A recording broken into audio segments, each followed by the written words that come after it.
Hi everybody. Today I'm canning pot roast in a jar, carnivore style. Let's get busy. So my local store was having a sale on beef round sirloin tip roast. So I went out and I bought a bunch of it. It's $4.99 a pound. And I'm going to cut it up in chunks and can it today in some pint jars. So if you want to follow along, let's go. Okay, so I have about 9 pounds of this roast, and I'm going to cut it up in chunks. I'm not going to be precise, but probably 1 to 2 inch chunks. And I'll just, when I get it all cut up, I will put it in the pan and brown it first. You don't have to, but I think it'll give it a little bit better flavor. And also we'll shrink the meat up just a little so I can get more in the jars. So that's what I'll do. Yep. So see, there you go, about that size. I'll just put them all in here. I'll be back with you when I get this all done. Okay, so I decided I'm just going to do a raw pack today instead. So what I'll do is I just pack the jars, and I forgot my funnel. Hang on. I'll pack the jars full, and then I won't need to add anything. I will add some salt and garlic powder and a little onion powder to these jars. But that'll be it then. So I'll just pack all these jars full, and I'll come back when I have the jars packed and let you know how many I got from this 9 pounds. I think they said the general guesstimate is around 1 pound per pint of meat. But, so we'll see. I'll be back when I have the jars full. Okay, so I got 11 pints here out of that 9 pounds. So what I'm going to do now is I'm just going to add my salt and onion powder and garlic powder to each jar, and then I'll seal them up and put them in the canner. So I'm adding a half a teaspoon of salt to each jar.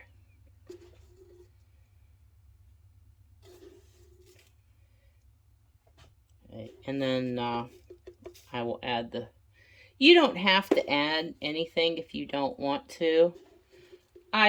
This is just what I like, so it's what I do. And you can season it however you like.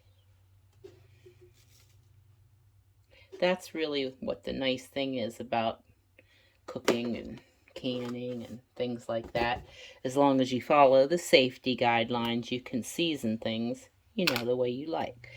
Okay, so here I'm gonna put a half a teaspoon each of garlic powder and onion powder in each one. I know some people will be freaking out going, oh my gosh, that's so much. But I really like very well seasoned stuff for the most part. There are a few exceptions, but mainly I would rather have it over seasoned than under. Just my personal preference, but, and, okay, so that is the garlic powder. Now I'll stick the onion powder in, and I have such a small counter here, it's kind of hard to work with everything sometimes, but we'll make do. All right, now we're going to add the onion powder. Same, half a teaspoon to each jar. And then what I'm going to do is, since this is a raw pack, this will make its own juice in the jars. But I am going to just add a tiny, tiny bit of some of my homemade beef broth to these. Just simply to wash all these seasonings down into the jar so they don't stay on the top. And so that'll be nice. While I was getting things ready for the video today, I looked at my stove, and I just bought this a few months ago because my old one went kaput. And it's the same model and brand as my old one, except the old one was white, and this one is sort of a black and stainless. Well, it was on sale for quite a bit less than the white one. Well, now I know why. Because it is so hard to keep clean. It shows every little speck and every fingerprint. So anyway, that was just my rant for the day. Okay, now I'm just going to take just the tiniest bit of this. Just pour a little tiny bit on top of each one here. Not much. Just a little bit. As you can see, I'm not putting much in any of them. Just a little tiny bit. I'd say probably not much more than a tablespoon or so in each one. Just a little. There. Okay. All right. Now you want to debubble. Take your debubble tool and just put it down in there and around the edges and stuff. Make sure that helps get all the bubbles out, because you don't want to have bubbles in your jars. So just make sure you get it sealed up nice. Or I mean, debubbled nice, okay? And then you can wipe your rims and put your lids on. So I'll be back when I'm ready to do that. Okay, I have them all debubbled, and they're ready for the rings to go on. And of course, I'm going to wipe the lids, take a paper towel with some white vinegar, and go around the top of your rims, because that will take off any fat or bits of meat or anything that may be on there, because you don't want anything to inhibit your seal with your lids. So just do that. It only takes a minute to do that. And that way you'll ensure that you get a good seal on your lids. Sorry, my arm's in the way there. Didn't plan that very well, did I? Let's do it this way. Okay. There. And there. Okay, so now I have 11 lids. And like I said earlier, this is a raw pack. So what that means is it's cold.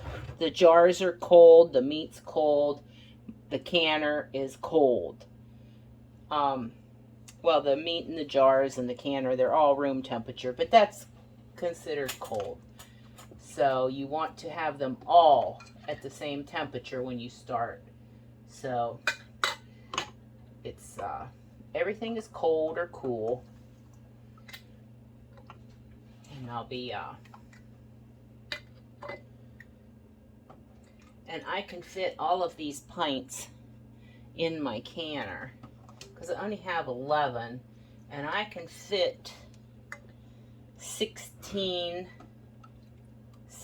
or 17 in. It depends on whether I use wide mouth or regular mouth jars.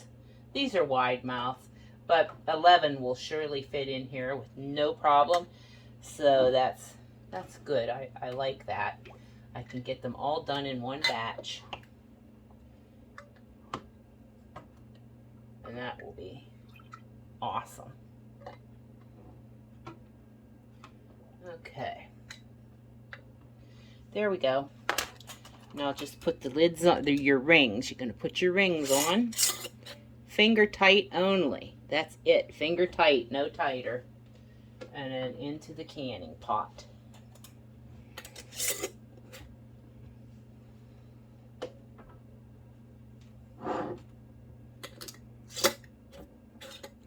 So this is going to be something nice that I can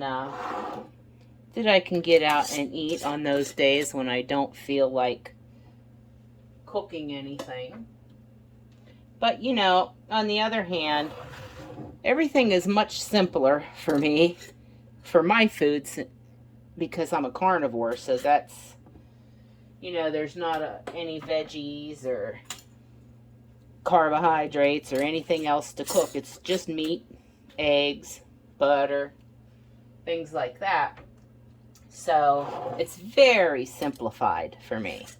And what I do is when I feel like eating these, I'll just get a jar out and I'll heat it up and eat it. Simple as that. No fuss, no muss. Be really nice. So, okay. Now I have, let me show you. Let me move this over here. Let's see if I can raise this up here a little bit. Okay. Okay. So I have those in there. There's 7 there in the bottom. So now I'll take this extra, oh, I forget what they're called. It's a little thing that holds the jars up off the bottom of the pot. And you can put these on top of your first layer of jars. And then you can put your other jars in. And I forgot the rings for the rest of my jars. So there they are. Anyway, I'm kind of goofy, so thanks for coming along with me and being patient. I'm just a little bit discombobulated sometimes. I think the short term for that is an airhead. Anyway. Okay. There we go. That's all there is to it. Now I'll just put my lid on. And you have to line up your little arrows on your lid and just, oh, wait a minute. I forgot to, the vinegar. The extra vinegar, that's, just put it in your water. That keeps your jars from getting cloudy. Okay. And then you want to look at your lid, the inside of your lid, okay? And you want to make sure that you can see through this little hole here, if I can show you, this hole right there.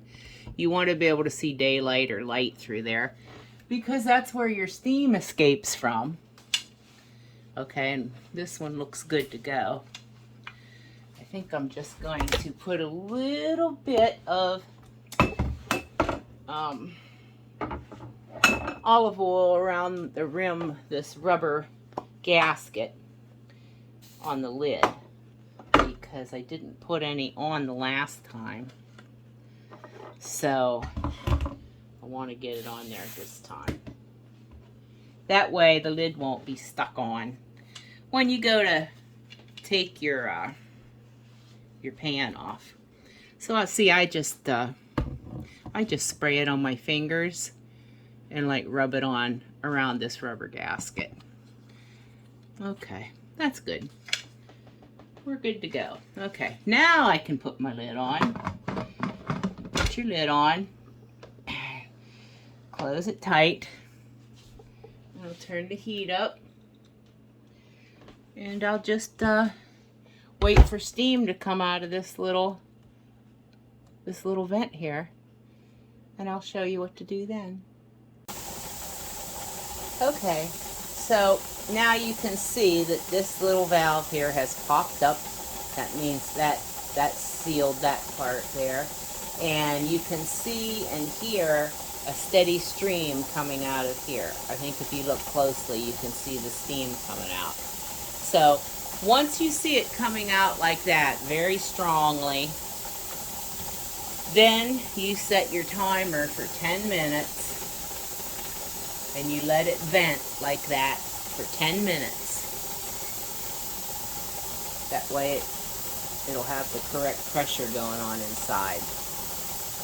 So you just leave it go like that and let it cook for 10 minutes with that steady stream of steam. And then we'll come back. Once that's done, then we can put our weight on. I'll be back then. Okay, so my 10-minute timer went off. So I'll cancel the timer. Now we can put our weight on. For my area, I use 15-pound weight. So I'll be putting this one on. So I'll put it on there. And I will wait for it to come up to 15 pounds of pressure. And this will start, it'll start jiggling back and forth when it reaches its correct pressure. And then at that point, I'll set my timer on for 75 minutes and I'll process these for 75 minutes at 15 pounds of pressure. Now, if you were using quarts, you'd have to process for 90, but with the pints, it's 75. So I'll be back and show you what it looks like when it starts jiggling. Okay, here we go. It's at 15 pounds of pressure, and you can see right here how that's jiggling. Now, you just want a nice, soft jiggle. You don't want it to get any crazier than that. So you want to keep an eye on your heat until you can keep it steady. I'm used to doing this on this stove, so I know where I can set the temperature to keep it right there, which is what I'm doing right now. Okay, so I turned my burner down. This is an electric flat top stove, and I turned it down to between 4 and 5, which is usually the sweet spot for just holding my pressure right there. And now I'll set my timer for 75 minutes. And then once that time's up, we'll have to let it cool down and let the pressure come off. I'll be back with you when it's time to take them out of the pot. Okay, my timer just went off, so I turned the burner off, cancel the timer, it's beeping at me, and I'm going to move this off of this heat because it's an electric stove, and when you turn it off, the heat doesn't stop right away. So very gently, and I usually put these on. It's a good idea to always put these on. Very gently, I just barely, I don't lift, I just sort of take most of the weight off just so it won't scratch my cooktop, and I move it off of the heat. Okay, and that's where I will leave it until it cools down quite a bit more, and then I'll move it over onto that trivet. So we will let this stay here now until that little pressure valve right there drops and the gauge is reading 0. Then I will take the weight off. So I will be back at that point. Okay, it's been about 35 minutes and the pressure just dropped to 0 and this just fell. So now I'll just take this weight off. It's been about 5 minutes since this happened, so I usually wait about 5 minutes after the pressure comes down. I'll take this off and just set it aside. And I'll let this sit here for another 10 minutes or so. And then I'll loosen the lid. Okay, I'm going to loosen the lid on this now. It's been sitting here for a few more minutes. And I'm just very carefully turn it and let it loosen. There. And I'll let it sit like that for a few more minutes. Maybe about 10 minutes. And as you can see, I lifted it up a little bit here, just to let a little steam out. Okay, so I let it sit there for another 10 minutes or so, and then I'll take the lid off. Testing 1, 2, 3. Testing 1, 2. Okay, now I'm going to take the lid off, and we'll pull the jars out. Always lift the lid away from you, because this is really very, very extremely hot, and you don't want to get burned by steam. Okay, so here comes our first jar. Look at that. Isn't that pretty? Hope that's focusing good for you. I'm going to put it over here. And this smelled so good while this was pressure canning. Made me hungry. And you know, that's another like really nice benefit to my carnivore diet, is that once you get adapted, fat adapted, and your body gets used to burning the fat and having the nourishment it needs, you don't get as hungry. Hardly ever. Like, I used to be ravenously hungry all the time. Oops. I'm trying to take that out. Yeah, when I was on the standard American diet and eating a ton of carbs and sugar and all that stuff, I was constantly hungry. It was like I couldn't get enough to eat. It just didn't matter what I ate. And that's because my body was just craving real nutrition. But anyway, but the smell of this did make me a little bit hungry today. But it is almost my dinner time, so that's probably why I had my breakfast earlier than I normally do this morning. So I like to keep my eating in a 6 to 8 hour window, so that I automatically, without even trying, really, you know, then you have your intermittent type fasting at night. And that seems to work out really well for me most of the time. So this is wonderful. 11 jars. No siphoning. I can't wait to pop one of these open and have it for dinner sometime soon. So that's about it, guys. So thanks for coming along today and watching the video, and I really appreciate each and every one of you that watches and takes the time to comment and likes my videos and subscribes, and really helps my channel, since I'm sort of a small channel still. So if you do that, it's really appreciated, and I really do thank you for that. So like, subscribe, and share it if you would, if you like it. Make comment. Thank you so much. And I'll be putting up a poll post out asking what you'd like to see, what types of videos you'd like to see, and I'll give you a few choices. So I'll probably post that maybe tomorrow or the next day. Okay, guys, thanks very much again for watching, and I hope you're having a blessed Sunday.